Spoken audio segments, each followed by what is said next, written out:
دعوت اللہ و دعوت الشیطان، ابوالکلام آزاد۔ یہ دو جماعتیں جو ہیں اولیاء اللہ و اولیاء شیطان، ایک اہم موضوع بحث ان دونوں جماعتوں کے خصائص و اعمال، آثار و نتائج اور عوائد و عواقب کا ہے۔ چونکہ یہ دونوں جماعتیں باہم ایک دوسرے کی ضد ہیں، اس لیے ان کے تمام کام بھی ایک دوسرے سے بالکل متضاد و مخالف واقع ہوئے ہیں۔ قرآن حکیم نے اس کثرت سے ان کے متضاد و متباین خصائص و اعمال کا جا بجا ذکر کیا ہے کہ اگر ان سب کو یکجا کیا جائے تو عقلاً 100 آیتیں ضرور ہو جائیں، اور انسان کے اعمال ہدایت و ضلالت کے مطابق عجیب عجیب اسرار و معارف منکشف ہوں، مگر چونکہ اس مضمون میں یہ تمام تذکرہ ضمناً و تبعاً ہے نہ کہ اصلاً، اس لیے صرف سرسری نظر سے کام لے رہا ہوں۔ ازا جملہ ایک سب سے بڑا نمایاں اور بنیادی اختلاف جو ان دونوں جماعتوں کے کاموں میں ہوتا ہے اور جس کو قرآن کریم نے ان کا امتیازی نشان قرار دیا ہے، یہ ہے کہ یہ دونوں جماعتیں دنیا کو اپنے اپنے دوستوں اور محبوبوں کی طرف بلاتی اور دعوت دیتی ہیں۔ اولیاء اللہ کے دوست اور ساتھی ہیں، اس لیے وہ اپنی تمام قوتوں کو اللہ کی پکار بلند کرنے اور اس کی طرف انسانوں کو بلانے میں صرف کر دیتے ہیں۔ پر اولیاء شیطان قوائے شیطانیہ کے پجاری اور والا و شیفتہ ہوتے ہیں، اس لیے ان کا جہاد شیطان کی راہ میں ہوتا ہے اور اسی کی طرف خدا کے بندوں کو دعوت دیتے اور پکارتے ہیں۔ اولیاء اللہ اور اصحاب الجنت کا مقصد دعوت خدا کی پادشاہت اور اس کا کلمہ علیہ ہوتا ہے، پس وہ خدا کے حکموں کو بیان کرتے اور اس کے پاک اور مقدس اوامر کے ترجمان ہوتے ہیں۔ اولیاء شیطان کی چیخ پکار اور جد و جہد کا مقصد شیطانی حکومت ہوتا ہے، پس وہ شیطان کے احکام مفسدہ کی اشاعت کرتے اور اس کے اوامر خبیثہ کے سفیر ہوتے ہیں۔ اسی لیے اولیاء اللہ کی دعوت دنیا کی اصلاح و فلاح اور قیام انسانیت کاملہ و مدینہ صحیحہ کا سرچشمہ ہے، اور اولیاء شیطان کی دعوت شر و فساد اور عدوان و طغیان، معاصی و فسوق، تہذیب انسانیت و مدنیت مفسدہ کا منبع۔ اب دیکھو کہ اللہ کے احکام کیا ہیں اور شیطان کیا حکم دیتا ہے۔ اللہ کا حکم یہ ہے، ان اللہ یأمر بالعدل والاحسان وایتاء ذی القربى وینہی عن الفحشاء والمنکر۔ اللہ حکم دیتا ہے کہ عدل کرو اور تمام نیک باتوں اور ہر طرح کی راست بازیوں کو اختیار کرو، اور اسی طرح روکتا ہے کہ ہر طرح کے فواحش و ظلم و معصیت سے بچو۔ لیکن شیطان کا حکم اس کے بالکل متضاد و مخالف ہے، چنانچہ فرمایا، لا تتبعوا خطوات الشیطان ومن يتبع خطوات الشیطان فإنه يأمر بالفحشاء والمنکر۔ پس اللہ کا دوست اور ولی وہی ہو سکتا ہے جو اس کے حکم کا پیرو اور داعی ہو، اور اسی طرح شیطان کا ولی وہ ہے جو اس کے حکموں کی منادی کرے۔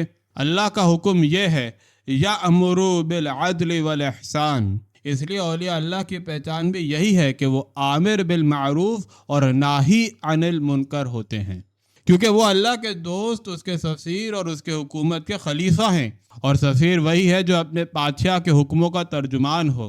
یہی سبب ہے کہ امر بالمعروف اور نہی عن المنکر پر جا بجا زور دیا گیا اور اسے مومنوں کے تمام اعمال حسنہ کی بنیاد اور اساس بتلایا۔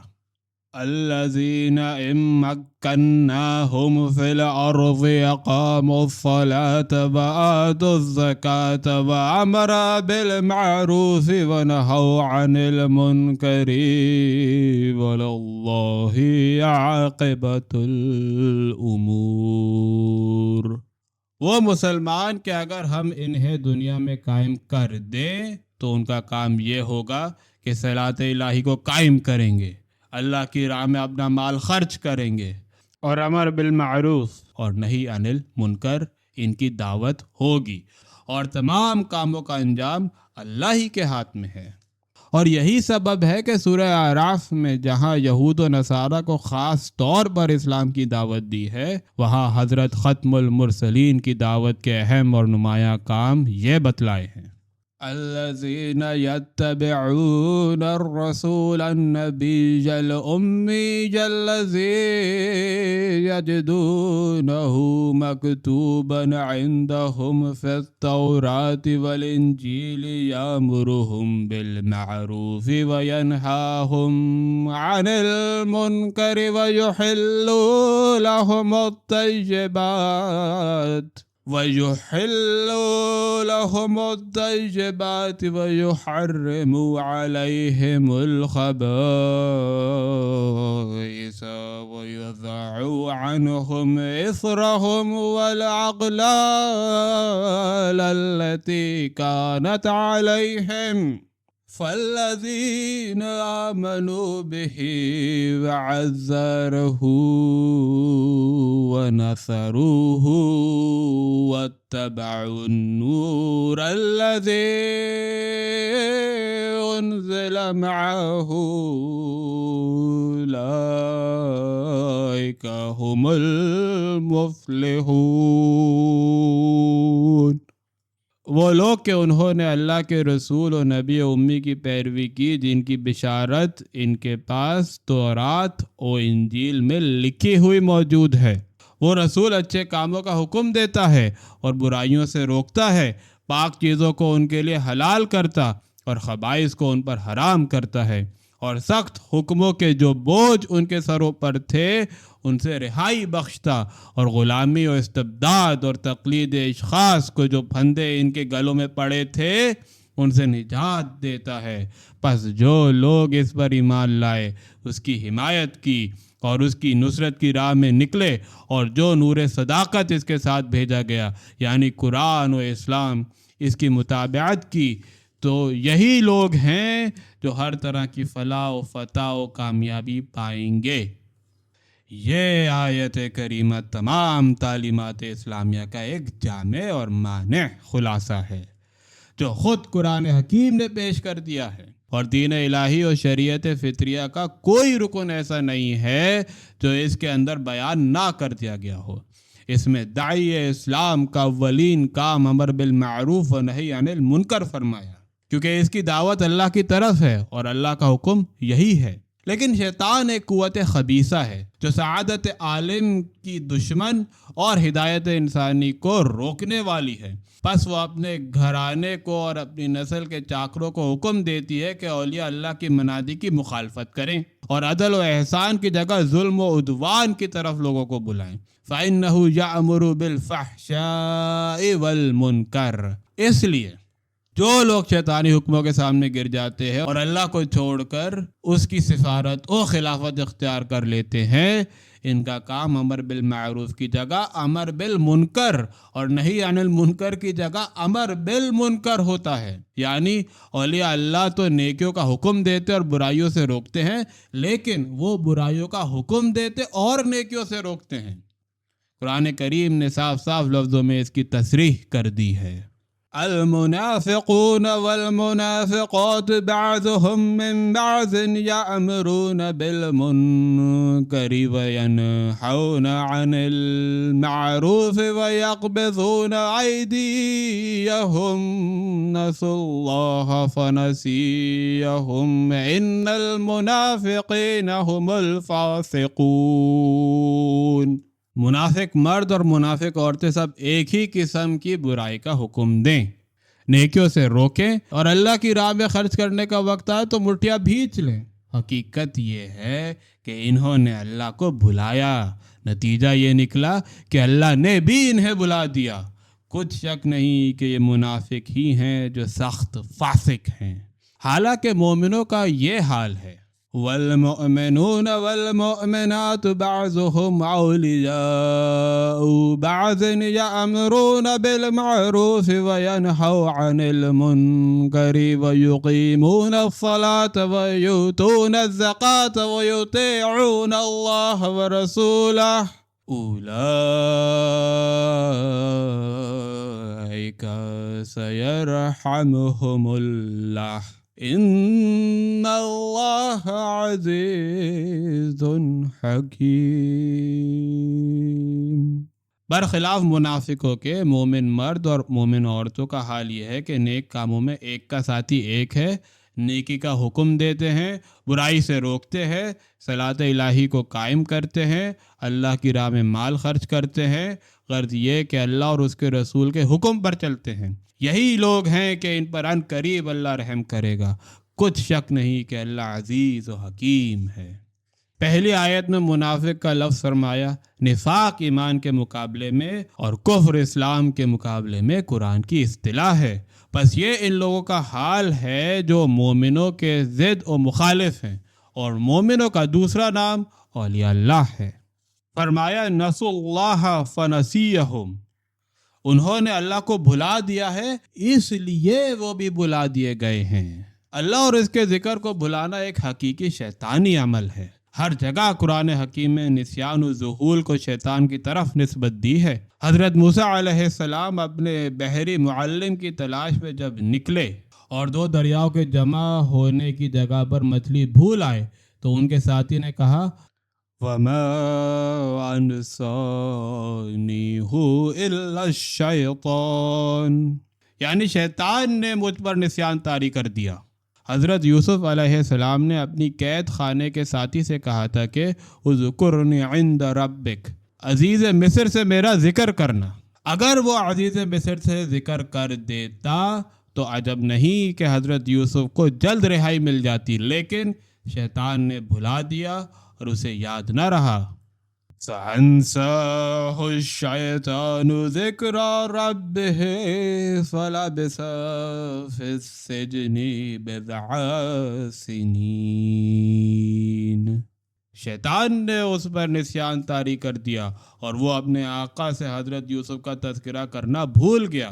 اسی طرح سورہ انعام میں فرمایا وَإِمَّا يُنْسِيَنَّكَ الشَّيْطَانُ فَلَا تَقْعُدْ بَعْدَ الذِّكْرَى مَعَ الْقَوْمِ الظَّالِمِينَ۔ اصل یہ ہے کہ نیکی کا سرچشمہ اللہ کی یاد اور اس کا ذکر ہے۔ قوت شیطانی اس ذکر کو بھلا دیتی ہے، اور ہر کام جو نیک اور صالح ہوتا ہے اس کے لیے نسیان و ذہول طاری ہو جاتا ہے۔ اولیاء شیطان کا ذکر کرتے ہوئے خدا نے فرمایا کہ استحوذ علیہم الشیطان فانساہم ذکر اللہ اولئک حزب الشیطان، شیطان ان پر مسلط ہو گیا ہے، پس انہوں نے خدا کے ذکر کو بھلا دیا ہے، یہی لوگ حزب الشیطان ہیں۔ آیت بالا میں بھی نسیان شیطانی کا ذکر کیا ہے، اور اس آیت میں بھی حزب الشیطان کے لیے نسیان الذکر کی طرف اشارہ کیا ہے۔ اس سے واضح ہوتا ہے کہ جن منافقین و منافقات کا یہاں ذکر کیا گیا ہے وہ وہی حزب الشیطان ہیں، اولئک هم الخاسرون۔ غرض یہ کہ اولیاء شیطان اور حزب ابلیسی کا کام دنیا میں یہ ہوتا ہے کہ امر بالمعروف والعدل کے مقابلے میں امر بالمنکر والافساد کریں، اور نہیں عن المنکر کی جگہ امر بالمنکر کے لیے پکاریں۔ هل يستوي هو ومن يأمر بالعدل وهو على صراط مستقيم، کیا ایسا شخص اور وہ مومن مخلص اپنے کاموں میں برابر ہو سکتے ہیں جو دنیا کو عدل کا حکم دیتا ہے اور خود بھی صراط مستقیم پر چل رہا ہے؟ اور چونکہ دونوں جماعتوں کی تعلیم اور دعوت ایک دوسرے کی ضد اور مخالفت میں ہوتی ہے، بس ہر اعلان صداقت و دعوت اللہ کے موقع پر دونوں جماعتیں ایک دوسرے کے مقابلے میں صفا راہ ہو جاتی ہیں۔ ایک صف کے ہاتھ میں امر بالعدل والمعروف کا عمل صلح و اصلاح ہوتا ہے، دوسری صف کے اوپر مکر و فساد اور فواحش و منکرات کا جھنڈا لہراتا ہے۔ ایک سے امر بالمعروف و دعوت اللہ کی صدا اٹھتی ہے، دوسرے سے امر بالمنکر اور دعوت الشیطان کی منادی بلند ہوتی ہے۔ ایک اللہ کی راہ میں اپنا خون بہاتا ہے اور حق کے لیے جہاد کرتا ہے، دوسرا شیطان کی راہ میں لڑتا ہے اور ظلم کے لیے قتال کرتا ہے۔ الذين آمنوا يقاتلون في سبيل الله والذين كفروا يقاتلون في سبيل الطاغوت۔ مومن اللہ کی راہ میں قتال کرتے ہیں اور صاحبان کفر شیطان اور اس کے خلفاء و مظاہر کی راہ میں۔ بس مومن اور اللہ کا ولی وہی ہے جو شیطان کے ولیوں کو قتل کرے اور ان کے فساد و طغیان سے ارض الہی کو پاک کر دے، کیونکہ اس کے ایک ہی آقا اور خداوند نے حکم دیا ہے فَقَاتِلُوا أَوْلِيَاءَ الشَّيْطَانِ إِنَّ كَيْدَ الشَّيْطَانِ كَانَ ضَعِيفًا۔ شیطان کے دوستوں اور پجاریوں کو قتل کرو، شیطان کے مکر و فساد خواہ کتنے ہی قوی اور مہیم نظر آئیں، لیکن اللہ کے ولیوں کے سامنے بالکل ہی ضعیف و بے طاقت ہیں۔ اور ایسا کرنا قتل و خون ریزی نہیں بلکہ عین صلح و اصلاح اور امن و نظام ہے، کیونکہ فساد و ظلم کے روکنے کے لیے جو شخص خون بہاتا ہے وہ دنیا کا حقیقی مصلح اور محسن ہے، کیونکہ اس نے ایک جماعت کا خون بہا کر تمام عالم کو زندگی بخش دی، اور جو شخص ظلم و فساد کی زندگی بخشتا ہے وہی دنیا کا دشمن اور انسانیت کا عدو ہے، کیونکہ چند انسانوں کی خاطر تمام انسانوں سے دشمنی کر رہا ہے۔ وَلَكُمْ فِي الْقِصَاصِ حَيَاةٌ يَا أُولِي الْأَلْبَابِ لَعَلَّكُمْ تَتَّقُونَ۔ اور قتل کے بدلے قتل کرنے میں اے صاحبان عقل تمہارے لیے زندگی ہے تاکہ تم بچو، کیونکہ ایک کو قتل کر کے اس کے شر و ظلم سے تم نے تمام دنیا کو نجات دلا دی۔ نیز فرمایا کہ وَقَاتِلُوهُمْ حَتَّى لَا تَكُونَ فِتْنَةٌ وَيَكُونَ الدِّينُ كُلُّهُ لِلَّهِ۔ اور اولیاء شیطان کو قتل کرو یہاں تک کہ دنیا میں فتنہ و فساد باقی نہ رہے اور دین صرف اللہ ہی کا قائم ہو جائے۔ اولیاء شیطان کا بھی کام یہی ہوتا ہے کہ وہ ان لوگوں کو قتل کرتے ہیں جو عدل و معروف کا وعظ کرتے اور اس کی منادی بلند کرتے ہیں۔ وَيَقْتُلُونَ الَّذِينَ يَأْمُرُونَ بِالْقِسْطِ، یعنی وہ ان لوگوں کو قتل کرتے ہیں جو عدل و انصاف کا حکم دیتے ہیں، بس ضرور ہے کہ داعیان حق و عدل کے ہاتھوں وہ بھی قتل کیے جائیں۔ فَمَنْ اعْتَدَى عَلَيْكُمْ فَاعْتَدُوا عَلَيْهِ بِمِثْلِ مَا اعْتَدَى عَلَيْكُمْ، جو تم پر زیادتی کرے تم بھی اسی طرح اور اسی قدر اس پر زیادتی کرو، تاکہ ظلم اور عدوان اللہ کے بندوں کو نیست و نابود نہ کر دے۔ لیکن واضح رہے کہ اولیاء اللہ سے قرآن کریم کا مقصود کوئی خاص مصطلحہ جماعت اولیاء اللہ کی نہیں ہے، بلکہ ہر مومن صادق جس نے شیطانی قوا سے اپنے تئیں الگ کر لیا ہے اور اللہ اور اس کے رسول کے احکام کی اطاعت کرتا ہے وہ اللہ کے اولیاء اور دوستوں میں شامل ہو جاتا ہے۔